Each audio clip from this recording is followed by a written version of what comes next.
गर्मी की छुट्टियां हों और बच्चे आम ना खाएं, ये कैसे हो सकता है। गुड्डू चिक्की भी आम खाने की जिद कर रहे थे। मम्मा, हमें भी आम खाने हैं। हाँ हाँ, आम कौन सा भागे जा रहे हैं, अभी तो आम आना शुरू हुए हैं। अच्छे आम मिलना शुरू भी नहीं हुए, ऊपर से आमों के रेट आसमान छू रहे हैं। थोड़े अच्छे और सस्ते आम आ जाए फिर लेंगे। नाराज गुड्डू चिक्की ये सुनकर रोने लगे। एक दिन गुड्डू और चिक्की हरी के घर खेलने गए। उनकी मम्मी एक ट्रे में बॉल्स लेकर आई। आंटी, आप क्या लाई हो? बच्चों, मैं आपके लिए आम रस लेकर आई हूँ। गुड्डू और चिक्की ये सुनकर बहुत खुश हुए और वालिए जल्दी से दोनों पी गए। अरे आराम से, लगता है आप दोनों ने अभी आम नहीं खाए। हाँ आंटी, मम्मी पापा तो आम लाने का नाम नहीं ले रहे। अरे हम भी कहाँ मार्केट से लाए हैं, हरी के दादा दादी ने भेजे हैं गांव से। देसी आम हैं। मार्केट में तो दाम बढ़ा चढ़ा कर बेच रहे हैं और ऊपर से पता नहीं कौन कौन सा पाउडर लगा देते हैं ऊपर। इसलिए हम हर साल गांव से आम मंगवाते हैं।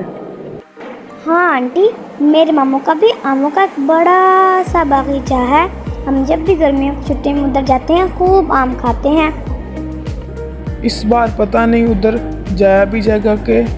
इधर डोरबेल बजी। मम्मी ने दरवाज़ा खोला तो एक आदमी बाहर बहुत सी टोकरियों के साथ खड़ा था। मैं आपकी डिलीवरी देने आया हूँ। ये सुनकर मम्मी पापा हैरान हो जाते हैं। अरे हमने तो आम नहीं मंगवाए थे।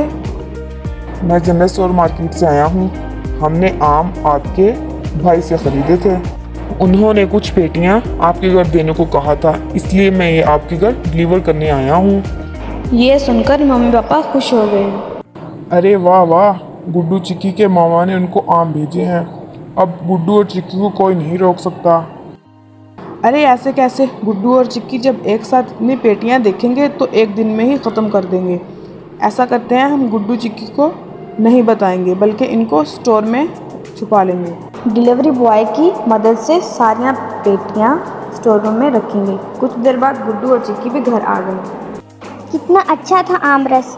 हाँ, बहुत ज़्यादा मीठा था। आज पापा को मार्केट ज़रूर लेके जाएंगे। ऐसा कहते ही गुड्डू कुछ सूंघने लगा। क्या हुआ? ऐसा क्यों कर रहे हो? एक मिनट, हमारे घर आम की महक आ रही है। मुझे तो नहीं आ रही। मेरी नाक मुझे धोखा नहीं देती। तुम ध्यान से सूंघने की कोशिश करो। हमारे घर में आम छुपाए गए हैं। चिक्की ने ज़ोर से सांस अंदर की तो साथ साथ आम की खुशबू भी उसके नाक में चली गई। मैं भी आम की महक महसूस कर रही हूँ। चलो दोनों सूंघते सूंघते देखते हैं मम्मी पापा ने कहाँ छुपाए हैं आम। दोनों मिलकर आम की महक सूंघते रहे।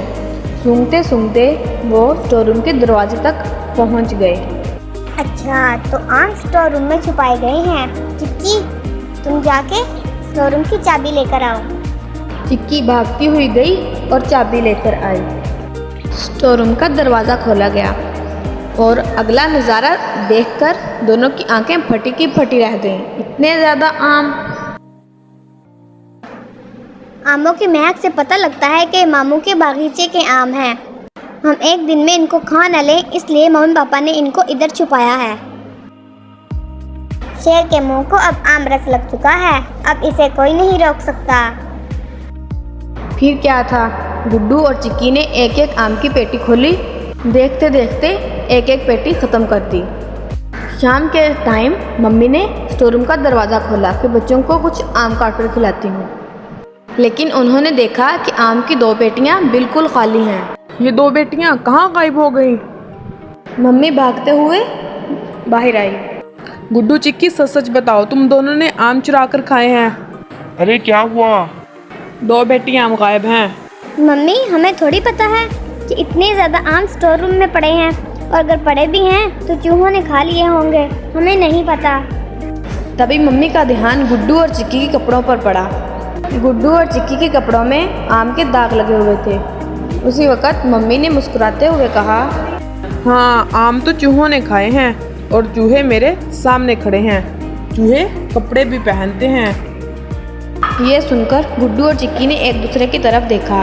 और फिर अपने कपड़े नोटिस किए और फिर कहने लगे, शिट, ये दाग निकालना तो हम भूल ही गए।